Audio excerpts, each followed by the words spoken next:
रूप से भी सर्विसेज में आप सहयोग देते आए हैं, और आपका इस शानदार तरीके से समय देना और शानदार तरीके से हमारे प्लेटफॉर्म पर आना हम सबको आनंदित करता है। और रियल एस्टेट को रिप्रेजेंटेट करते हुए मैं कुछ प्रश्न आपके सामने रखूंगा। सबसे पहले सर, आपका स्वागत है, आप हमारे लिए टाइम निकाले और आप हमारे प्लेटफॉर्म पे आए। सर, सबसे पहले आप अपने बारे में बताएं कि आपको इस चैनल पर आकर, और ये जो मैंने इनिशिएटिव लिया है कि हम एक डिजिटली लॉकडाउन के पीरियड में वर्चुअली आपसे रूबरू हो पाए और आपके अनुभव को और आपके मार्केट को समझ पाए।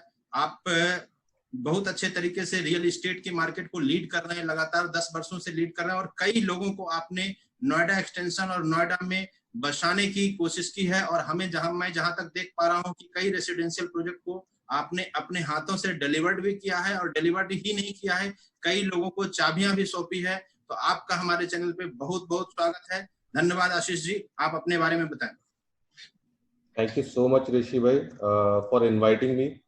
फर्स्टली आपकी और आपकी टीम को बधाई, आप लोगों ने मुझे मौका दिया इस प्लेटफॉर्म पे आने के लिए, क्योंकि कम्प्लीटली डिजिटल का दौर है। तो मुझे लगता है कि पहले से अपेक्षा आज में काफ़ी चेंजेस है। लोगों को डिजिटल टेक्नोलॉजी को लेके एक्सेप्टेबिलिटी होनी पड़ेगी, लानी पड़ेगी, और इसको और इंटरेस्ट एरिया में अपने सम्मिलित करना पड़ेगा, बिकॉज आने वाला समय जो है वो डिजिटल का दौर का है। जहाँ तक हम लोग सब रियल एस्टेट फर्टिलिटी से बिलोंग करते हैं, तो मेरा मानना है कि पहले जो हम लोग काम कर रहे थे और आज जो काम कर रहे हैं रियल एस्टेट का, उसमें काफ़ी फर्क है।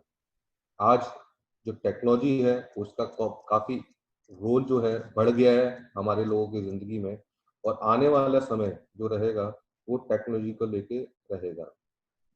जहाँ तक मेरा रियल एस्टेट की जितनी मेरी समझ है, क्योंकि सेकेंड लार्जेस्ट इंडस्ट्री एम्प्लॉयमेंट में है, 15% टोटल अगर रोजगार देखा जाए तो 15% का मतलब टोटल जो है कंट्रीब्यूशन ओवरऑल लेबर इंडस्ट्री का अगर देखा जाए उसमें से 15% रियल एस्टेट कंट्रीब्यूट करता है। तो I would say second largest industry होने के कारण जीडीपी में भी इसका 8% का कंट्रीब्यूशन है।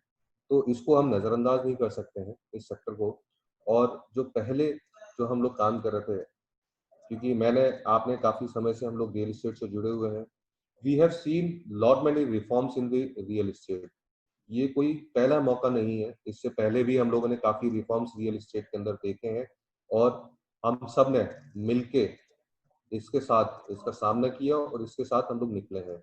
चाहे वो 2008 का रिसेशन रहा हो, या डिमोनेटाइजेशन रहा हो, या फार्मर का इशू रहा हो, फार्मर्स कंपनसेशन का, रेरा इम्प्लीमेंटेशन का रहा हो, जीएसटी का रहा हो, और आज कोविड-19 के दौर में ये सारे दौर जो आशीष जी कि हम अनऑर्गेनाइज सेक्टर में थे, और मई 2016 के बाद एक बहुत बड़ा रिफॉर्म आया है रियल एस्टेट के सेक्टर में, जिसको रेरा देते हैं। तो रेरा को आप कहां तक योगदान मानते हैं कि रियल एस्टेट में जो तमाम गतिविधियां हुई है तो उसमें रेरा क्या सुधार कर पाएगी?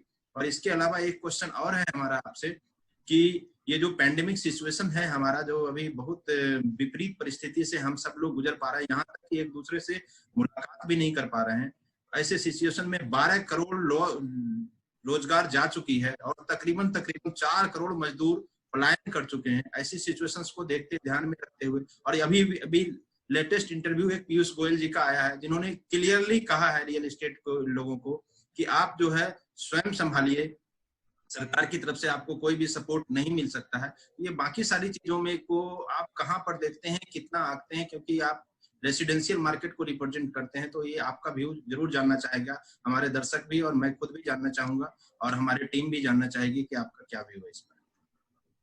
सबसे पहला सवाल जो आपने किया रेरा को लेकर, रेरा आने के बाद लोगों की ट्रांसपेरेंसी बढ़ी है।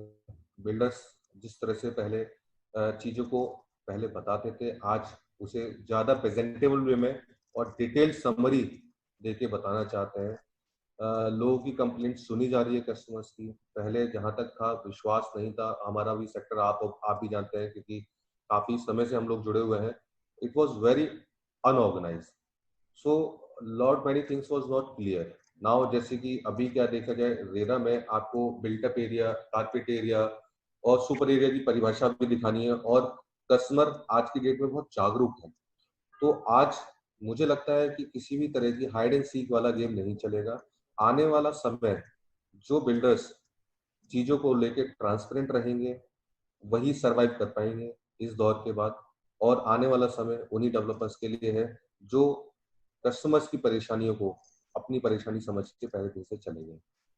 दूसरा सवाल आपका था कि कोविड-19 की सिचुएशन में जिस तरह से पीयूष गोयल जी ने अपनी स्टेटमेंट दी है, मैं कहूंगा कि देखिए, जहां तक स्टेटमेंट का सवाल है, मुझे लगता है ऐसा नहीं कहना चाहिए जिस पद पे वो है। ये स्टेटमेंट बहुत ही मतलब एक ऐसी स्टेटमेंट है कि हमेशा डेवलपर अगर गवर्नमेंट की तरफ अपेक्षा नहीं करेगा तो किससे अपेक्षा करेगा। तो ऐसे समय पे सीधा ये कह देना है कि आप अपना ख्याल खुद रखिए, मुझे लगता है गैर जिम्मेदाराना है और इस तरह से नहीं कहना चाहिए। गवर्नमेंट को काफी चेंजेस लाने पड़ेंगे, गवर्नमेंट को भी, क्योंकि कहाँ जहां तक ये प्राइवेट बिल्डर्स हैं, जो डेवलपमेंट प्राइवेट बिल्डर्स दे रहे हैं आज की डेट में, वो शायद अगर हम विजुलाइज करें तो गवर्नमेंट ऑर्गेनाइजेशन नहीं दे पाती। जैसे कि मैं अभी कुछ दिन पहले डीएलएफ केपी सिंह साहब का एक इंटरव्यू पढ़ रहा था, तो गुड़गांव उनकी दिमाग की उपज है और किस तरह से उन्होंने किस लेन 21 लेन या 60 लेन का बनाया और कितने कितने जो अनऑर्गेनाइज होता चला गया। So because of the government policies वो उनका जो विजन था इट वाज नॉट फुलफिल्ड 100%। तो ये एक प्राइवेट डेवलपर की सोच है जो जिस तरह से डेवलपमेंट को लेकर चलता है वो। बट मुझे लगता है कि इस तरह से चीजों के लिए एटलीस्ट इतने ऊंचे पद पे बैठे हुए इंसान से हम ये अपेक्षा नहीं करते। दूसरा सवाल मेरा, दूसरा आपने ये पूछा कि इसके बाद मैं किस तरह से देखता हूँ मार्केट को। देखिए, दो तरीके होते हैं किसी भी मार्केट को देखने के, या तो उसमें आप कमियां देख लें या उसमें अच्छाइयां देख लें। अच्छाइयों की अगर मैं बात करूं तो मैं कोविड-19 की बाद की सिचुएशन को कस्टमर के लिए, बिल्डर्स के लिए, सबको एक अपॉर्चुनिटी की तरह देखता हूं। अपॉर्चुनिटी इन द सेंस, इसमें काफी चीजें हैं। जैसे कि आपने देखा बैंक ने रिवर्स रेपो रेट जिस पे आरबीआई लोन देती है बैंक को, उस पे उसको घटाया। उसके परिणाम स्वरूप एमसीएलआर घटाया गया। एमसीएलआर घटने की वजह से जो ईएमआई की कॉस्ट है कस्टमर पे जो पड़नी थी वो भी काफी कम हुई। तो इवेंचुअली फायदा कहीं ना कहीं कस्टमर को देने की हर आदमी की कोशिश है, जिससे कि कस्टमर ज्यादा से ज्यादा अट्रैक्ट हो और बाजार में निकले। दूसरा ऋषि जी, सबसे बड़ा जो मैं आज की डेट में देख रहा हूँ, आज जो है वो एनआरआई कस्टमर की इंक्वायरी काफी डेवलपर्स के पास आ रही है। कारण यह है कि सिर्फ यूएई में ही 1.5 लाख आदमी इंडियंस बेरोजगार हुए हैं जो कि घर वापसी के लिए आना चाह रहे हैं। तो ये तो एक यूएई की बात है। ऐसी कई कंट्रीज में हमारे देश के मुल्क, दूसरे देशों में हमारे सिटीजन्स हैं जो यहाँ वापस आना चाहते हैं। डेफिनेटली उनका जो एक्सचेंज रेट है, जो डॉलर वर्सेस रुपीज का जो एक्सचेंज रेट है, वो उनकी परचेजिंग पावर को बढ़ाएगा और वो अपने घर वापसी के लिए तैयार हैं। तो वो लोग जब आएंगे तो that will also lead to the demand in the Indian real estate residential market. So ये मेरा एक देखने का नजरिया है।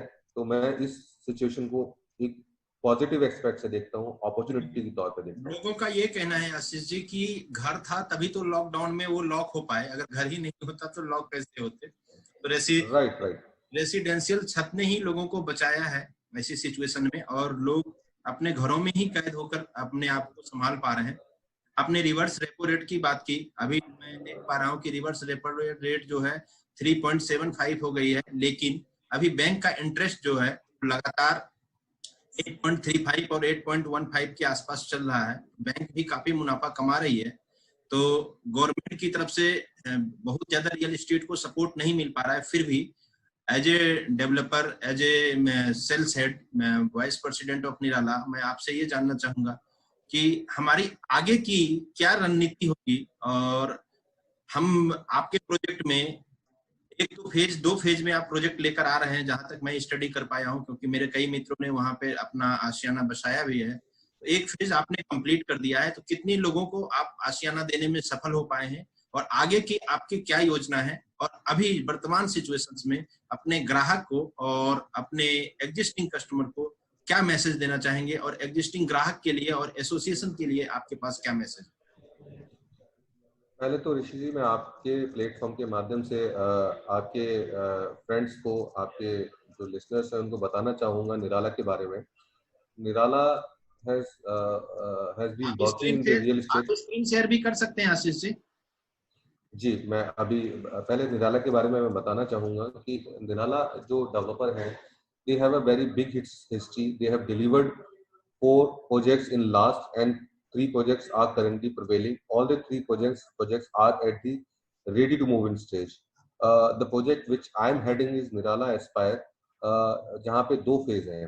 फर्स्ट फेज के अंदर 1600 फ्लैट हैं और दूसरे फेज हम लोगों ने रेरा के अंदर अभी अप्लाई किया हुआ है। तो hopefully by the mid of July we are expecting to get the RERA approval from the authority. Thereafter we would be starting the second phase.